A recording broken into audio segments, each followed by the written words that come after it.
Hi everyone, today I wanted to share my experience with obstetric cholestasis. It was not a good experience and I hope my video will serve as some kind of a cautionary tale. Thankfully though, not one with a tragic outcome.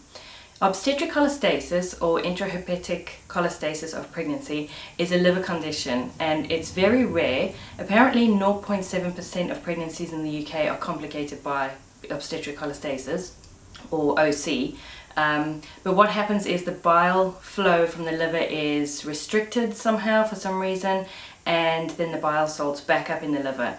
And so if your liver can't process your own toxins, it can't process the baby's toxins. And the risks are premature birth or stillbirth.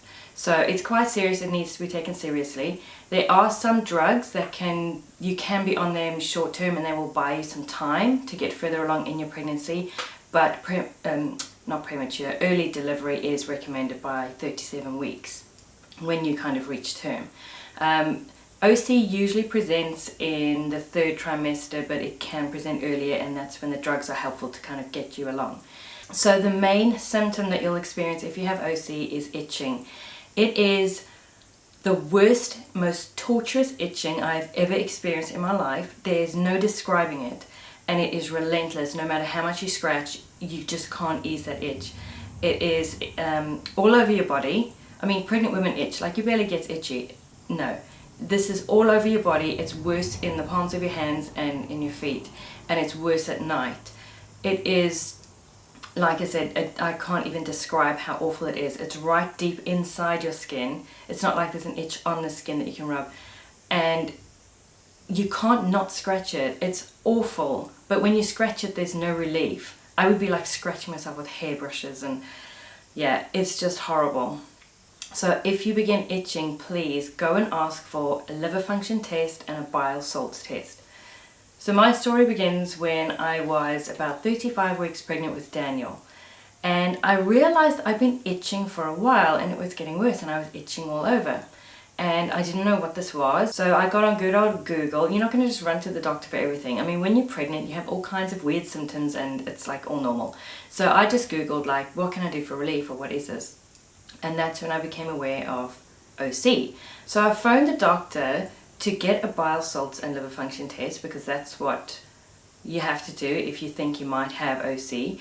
And they said, oh, all right, we'll run the test, and went and had the test done. So a week later, I'd heard nothing back, and they said they would let me know within a week, and if I didn't hear anything, then everything was fine. So I mentioned to my midwife, like, I'm still itching and it's getting worse. I'm like, what is this? And she said, oh, we'll just wait and see what the results say. So I began chasing up my results because I just wanted to hear them say it was all clear. I didn't want to assume it was all clear through not hearing from them. So I, tried to phone, nobody would give me results, they hadn't come in yet. This just went on because my life, nothing's ever simple. So I finally managed to get hold of the results, and the doctor said it was all clear. Now, by this time I'd done more research and come to know that your results can come back clear. It doesn't mean you don't have OC, and they need to be repeated to see if there's any change in the results. So when I asked for the repeat test, he was so condescending. He was like, well, the trouble with looking on the internet is we find things and then think we have them. Seriously, excuse me for trying to educate myself. So I was like, considering the life of my baby's at risk, do you think we can run some more tests? And so very patronizingly, he was like, yes, we'll run some more tests just to set your mind at rest. So he ordered more tests to be run. Oh, and he said, oh, but I don't think you have cholestasis because you're not jaundiced. Now, out of the very, very tiny percentage of women who get obstetric cholestasis, even tinier percentage of them are actually jaundiced. So that's like ridiculous to even use that as a diagnostic method. But anyway, so I asked for the repeat test at that stage, and he said yes, we'd get them run. So that night I had the worst night. I wasn't sleeping, I was anxious. The itching was so torturous, like you cannot sleep through it. It wakes you up. It was just horrible. And by the morning I was an emotional wreck. I was obviously worried because nobody's taking me seriously, and what is this? And I was sleep deprived, so like not rational. Granted, this point, I mean, I'd been explaining to him what I'd researched, and I thought I'd shown him the paperwork. Like, I wasn't going on forums where there's hysterical women being dramatic. I'm going on to like the British Liver Trust website and medical journals and like reputable sources. Anyway, Grant started reading a bit of research and he got really alarmed. Like, this is serious, this baby needs to come. We're like 36 weeks plus now and nobody seems to be concerned, and it's just getting worse, and baby needs to be delivered by 37 weeks. So yeah, I was awake in the early hours. Just, he came into the room and I was like scratching myself to death, and he's like, no, we need somebody to help. So we went to A&E because like that's all that's open at 3 in the morning. And I tried to explain to them that nobody's taking me seriously, and I'm struggling to even get the test repeated. And you know, they're used to people coming in with like injuries and I don't know, things that need antibiotics, or I don't know, like this is something so rare that the A&E staff, who are not, I mean obviously they've had some training, but they're not specializing in obstetrics, they're like, what is this? So they got a doctor to come and see to me, and he eventually ordered the repeat tests, the liver function and the bile salts test.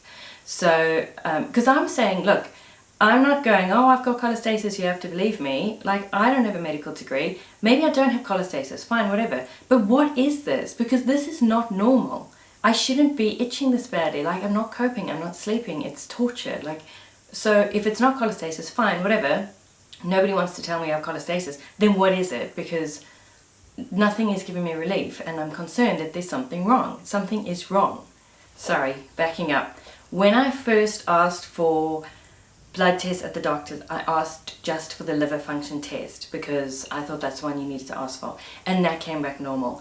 So when I was at A&E, by then I'd read enough to know you need to ask for the liver function and the bile salts. So that's when I asked for both tests to be run.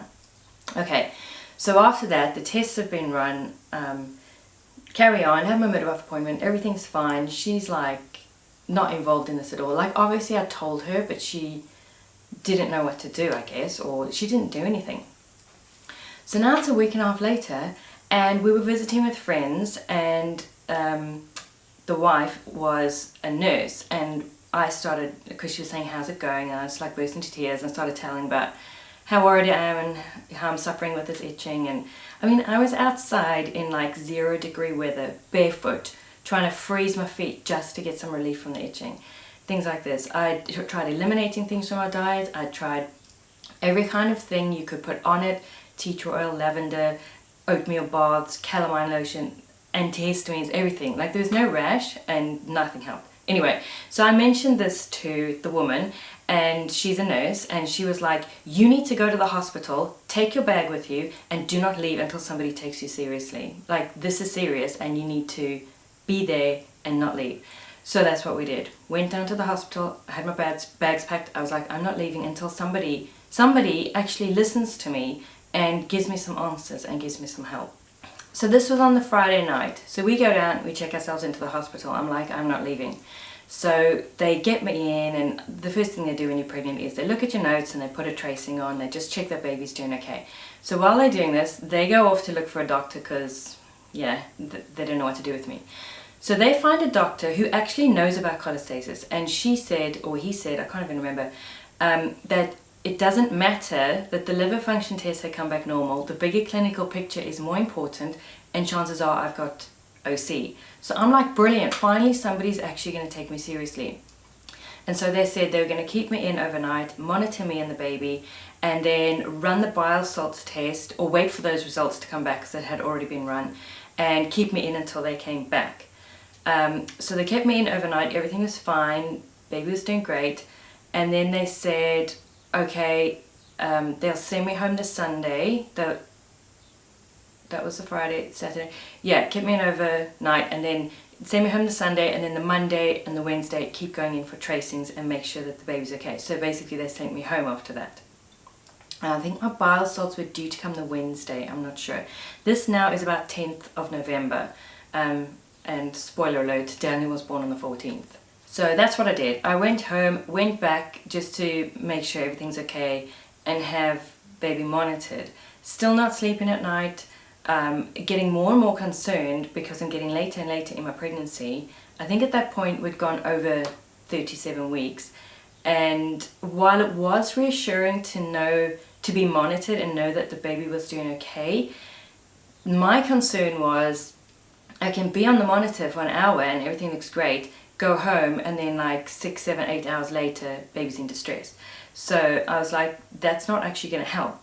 You know, all it tells me is the baby's fine at that moment. It doesn't tell me baby's going to be fine until he's born. So just to explain my state of mind at this time, I'm past the 37-week mark, which all of my research has told me baby needs to come by 37 weeks or you could lose this child. I've been told by 3 midwives, 2 doctors and the staff in A&E that I'm just being paranoid, and I'm dealing with all of these torturous symptoms and I'm not sleeping. I'm so scared that I'm going to lose this baby and then everyone's going to go, oh, whoops, sorry, you were right. But I'm going to have to live with that for the rest of my life, the loss of this child. So I was in a complete emotional wreck kind of a state. I wasn't doing well at all. Poor Grant. Like, I would be so angry and afraid and frustrated. I would start crying on the phone and not be taken seriously. So he would be on the phone like, you need to listen to us, trying to speak to medical staff to get somebody to take us seriously. Because I'm like, I've been told by a doctor that, oh yeah, you do have cholestasis, and then sent home. Like, what is going on here? I can't anymore. I remember trying to pin down my midwife and saying to her, okay, at this point in my pregnancy, what are the risks if the baby is born? And she was like, minimal. And I was like, what are the risks if the baby is not born? Baby could die. Like, to me it was a no-brainer. But of course it's always like, they have to cover themselves and like they have to have blood test results or something showing that they were to induce. Because if anything goes wrong and somebody goes like, well, why did you induce? What are they going to say? Because crazy pregnant lady. Like, they wanted something in black and white before they induced, and that just wasn't coming. My bile salts hadn't come back yet. So I really tried to get my concerns across to the midwife, and she said, okay, we're still waiting for your bile salts. They should be back by Friday. I think this was the Tuesday. And she said, but if you want, go into hospital and get them to check the baby and chase up those bile salts. So that's what we did. I mean, I'd had my bag packed, went into hospital, went in there, and I tried to tell them, this is my concern. I want my bile salts. I want to know my baby's okay. So they hooked me up to the tracing, and like crazy pregnant lady in room whatever, went off to get my consultant. Now in the UK, when you first become pregnant, and you go like into the system, you get assigned a consultant, and you will never ever meet your consultant unless you have complications. And then if you have complications, they know who's going to be treating you for the rest of your pregnancy, because they've been pre-assigned. If you don't have any complications, you'll never ever meet your consultant. So because all of the care is through midwives. So they went off to find my consultant. So I'm just like a name on paper for him. He's never met me. He's got to go and look and find, where's my file, who is this person, are there any blood results attached to this person? And he comes swanning into the room, introduces himself, says, oh, I have your bile salts test, yeah, they're through the roof. Guess what, you've got obstetric cholestasis. Bet you weren't expecting that. So straight away, pop the gel in, let's induce. Finally. By this point, I was just numb from it all. All I wanted is my baby to be born and be fine. Like, I'm 38 weeks at this point, and I'm just like out of my mind with worry and the torture of the itching. Good news is the itching, everything just like goes away after after birth. So I was like, bring it. So the birth story is a whole nother story. Daniel was born fine and all ended well, thankfully. Obviously I was relieved and elated that finally all of that is over, but it has been ever since then a real concern to me that all of these medical staff dealing with pregnant women were not aware of the treatment protocol. They were not aware of the risks. Some of them didn't even know what cholestasis was, and that freaks me out. When you're pregnant, you're in a vulnerable state and you are putting your healthcare, you're trusting that to these medical professionals. They should know about this. They should be on it. They should be the ones going, right, we need to get this test run. Right, we need to get this baby out. Like, seriously. I mean, all of the research is there. If I can find it, they should know about it. I can find medical papers saying, these are the risks, these are the statistics, this is what happens when you can have normal blood tests, your bile salts can be normal and your liver function can be normal, and you can go home and they can escalate over a period of 6 hours. to fatal levels. Like, this is really scary that these people didn't know about it, and that's one of the reasons I'm making this video. So if you are itching, if you are having problems in your pregnancy, you need to take it seriously, and you need to get your medical staff to take it seriously. So you'd think that would be the end of my obstetric cholestasis story, but no, because I had another child. A few years later, fast forward, we decide to have another baby. I'm pregnant and I'm feeling good. I'm thinking, you know, if I get cholestasis again, because there is a 60% chance that can happen, at least they'll take me seriously. At least I've got a medical history now. At least they'll know what it is and we'll operate going forward. Everything will be fine. Like, we'll operate on the assumption that, yes, we know what she's talking about and this is what to do about it. So I was kind of like, at least I won't have to go through all of that again. And I went on and into the second trimester and into the third trimester, and I thought, oh, I've got away with it. I haven't got cholestasis. So my due date was 1st of April, and 28th of February, I woke up in the early hours and I started itching. So I was just like, no, I've made it to like 36 weeks, like seriously. And there is no mistaking the particular feeling that it is. It's not just itchy, oh, could this or couldn't it be cholestasis? Like, there is a particular feeling to it. I just knew. I felt the same way that I had when I had it before, and I just knew. So I thought, no problem, I'll mention it to my midwife and we'll get the test run, and then I'll get induced by 37 weeks and it'll be fine. No, this is my life. Of course not. That would be too simple. So I mentioned it to her and she's like, okay, let's get your test run. And then I thought, oh, when the results come back, you know, it's going to be all systems go. So I started getting excited, going to be free of this, you know, torturous symptom, and also get to meet our baby early. You know, induction went fine last time, and should we fine this time? You're obviously anxious to meet your baby. You not, oh, I want them to come early so I can meet them. You're anxious to know that they've arrived safely. And so, yeah, had the blood test, waited for the results of that, and thought, oh, this will all be fine. What was also encouraging is that when I met with the midwife and she was like, yeah, let's run the test, she said, come and see your consultant tomorrow. Now, the consultant I'd had on my first pregnancy was very much like, he was a doctor and what he said went, and he was law, you know, and you didn't really have a say. And so when I became pregnant the second time, I specifically asked to switch consultants, because I thought, if I do develop OC, and it comes down to a negotiation of, they obviously want you to be pregnant longer, and that was going to make me anxious, we could negotiate on the induction date. Whereas I knew if I had my previous consultant, he would be like, no, we'll induce you when I say so. So I switched consultants. So I went into the hospital the next day to see my consultant, and I didn't even get to see her. It was a complete waste of time. It was the day after my midwife appointment, and all they did was exactly what my midwife did. Palpated my belly, took my blood pressure, checked baby's heartbeat, all of that. So I'm like, seriously, is this happening again? I couldn't believe it, and I brought up all those old feelings of powerlessness and anxiety, like, my baby is in danger and nobody's taking me seriously again. And of course my liver function tests had come back and they were normal. So again, they look at what's on the paper and they're like, you're fine.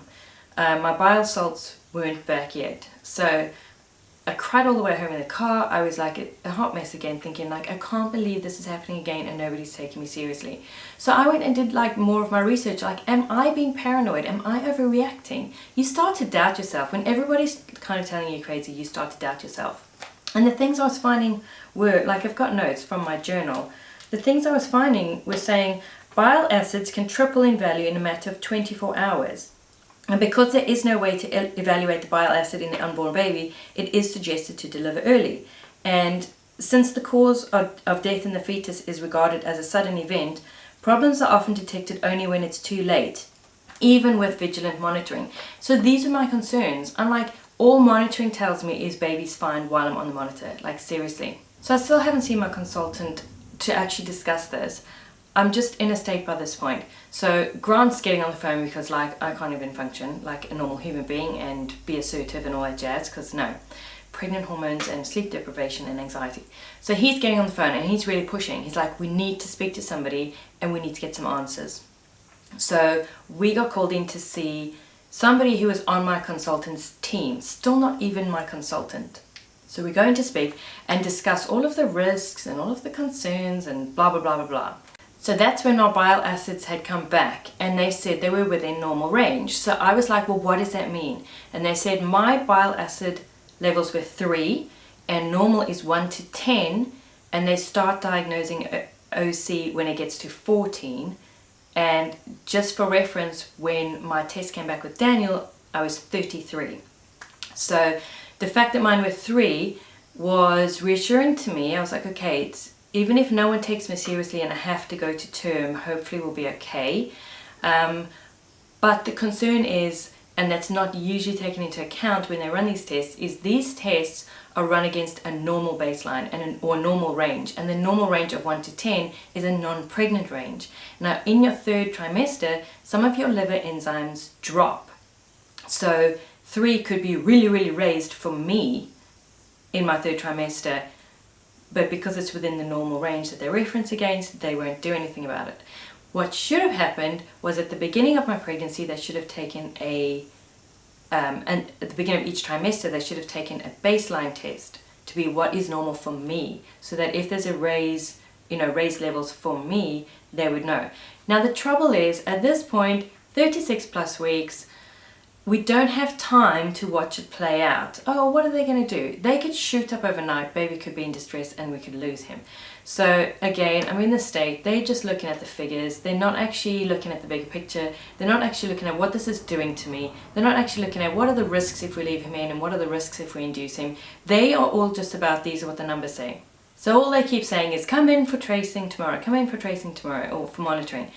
Go in the next day and they're doing the tracing, and I'm trying to say to the midwives, these are my concerns, and they're just like, we just do the tracing. And my consultant wandered in, and she came over to speak to me, and I just burst into tears, and I was like, you need to take me seriously, you need to listen to me, I know how this feels, I know I've got it, I've had this before, it feels the same way, please believe me, please can we do something about this? And she's basically saying, there's nothing on paper that says I can induce you, or I should induce you, and if anything goes wrong, there's nothing here saying you should have been induced. So I'm saying it'll be fine, like it was fine last time, can we just try it please? So eventually she's like umming and ahhing, and she said, well, how did your induction go last time? So I said, 1 dose of gel, 6.5 hour labor, 8.5 pound baby. And she said, okay, I will induce you for psychological reasons, come in on Monday. I was like over the moon. Finally, I could get my induction. I didn't want to be induced all along. When I was pregnant both times, I did not want to be induced. I wanted a natural birth, I wanted a water birth, I didn't want an epidural, all of this kind of stuff. It wasn't like, oh, give me an induction and I can have a shorter pregnancy. No, I just wanted a safe baby. So that's why I was happy that I finally had an induction date. So of course I had to go home and wait until that happened and make arrangements for Daniel to go stay at a friend, and all the rest is part of my birth story, which if you want to hear my birth stories, let me know in a comment below and I will film a video telling you how they each went. But yeah, the summary is, went in, eventually got induced, had a great labour, and Noah was born healthy at 38 weeks at 7 pound 10 ounces. So both of my experiences with OC were incredibly stressful and upsetting, and I still get emotional about them, but thankfully ended well with healthy babies being born. Please, if you are itching in your pregnancy, please take it seriously, and please get medical staff to take it seriously and to help you to have a good outcome as well. And if you need to be the crazy lady, if you need to take your bag and camp out in the hospital and not leave, do what you need to do, because obstetric cholestasis is serious, the risks are real. So I hope that was interesting to you to hear my story and experiences with obstetric cholestasis. I hope none of you watching this ever has to experience it, but if you do, if you want to chat or have any questions, just leave them down below. Well, if anybody wants to chat or have any questions, leave them down below and I'll get right back to you. Thanks for watching. If you've made it this far, thumbs up, because that was a really long one, and I'll see you in my next one.